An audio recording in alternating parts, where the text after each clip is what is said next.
အားလုံးပဲမင်္ဂလာပါကျွန်တော်က Skepta Ace ပဲဖြစ်ပါတယ်ဒီနေ့မှာတော့ Mac ခိုးဘယ်လိုနှုတ်လဲဆိုတာပြောပြသွားမှာဖြစ်ပါတယ်ဒါကတော့ချောသက် Mac ခိုးနှုတ်တဲ့အချိန်မှာကျွန်တော်3နှစ်ရှိတဲ့စိန်နံနေပါ Okay မထိုးခင်မှာ speed လေးရင်ကြည့်ရအောင်အချောသက်တဲ့အခါမှာ for beginner ဆိုရင်တော့ speed အများကြီးနဲ့မသုံးနိုင်ပါဘူးအဲ့တော့ speed လေးကိုနည်းနည်း short ပြီးတော့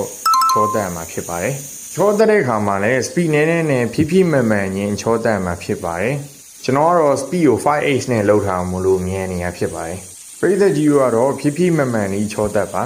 ဒီလိုလေးပေါ့ဗျာ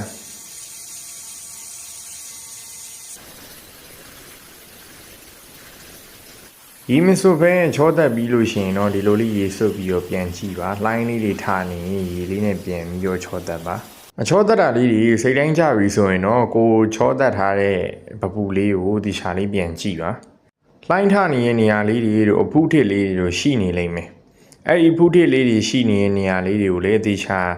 တညီလေးဖြစ်သွားအောင်တေချာလေးချောသက်ပါကျွန်တော်ကတော့အားမရလို့နောက်တစ်ဆင့်ထပ်တက်တာဖြစ်ပါတယ်ဒါကတော့900သို့မဟုတ်1000မှတ်ခဲလေးပါ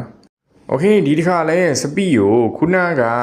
စပီအများကြီးနဲ့လည်းမဟုတ်ဘူးတဝက်နဲ့လည်းမဟုတ်ဘူးဒီတစ်ခါကျရင်တော့ short မယ်ဒီလိုမျိုးလက်ကလေးနဲ့ကင်ကြီးလိုက်လို့ရှိရင်ပူတာတွေလက်ကိုပွန်းတာတွေမရှိဘူးပေါ့ဗျာအဲ့အနေထားပေါ့โอเคခုနကကျွန်တော်ပြတဲ့မှတ်ခဲလေးနဲ့ခုနကကျွန်တော်တို့စိန်နယ်အနုလေးကိုပုတ်မှဖြစ်ပါတယ်အခုလိုဘာလို့လုပ်ရလဲဆိုတော့စိန်နယ်ကိုဒီထက်ပိုပြီးညှုသွားအောင်လုပ်တာပါโอเคရေလေးနဲ့တစ်ချက်တို့ပြီးတော့တေချာလေးအချောသက်မှာဖြစ်ပါတယ်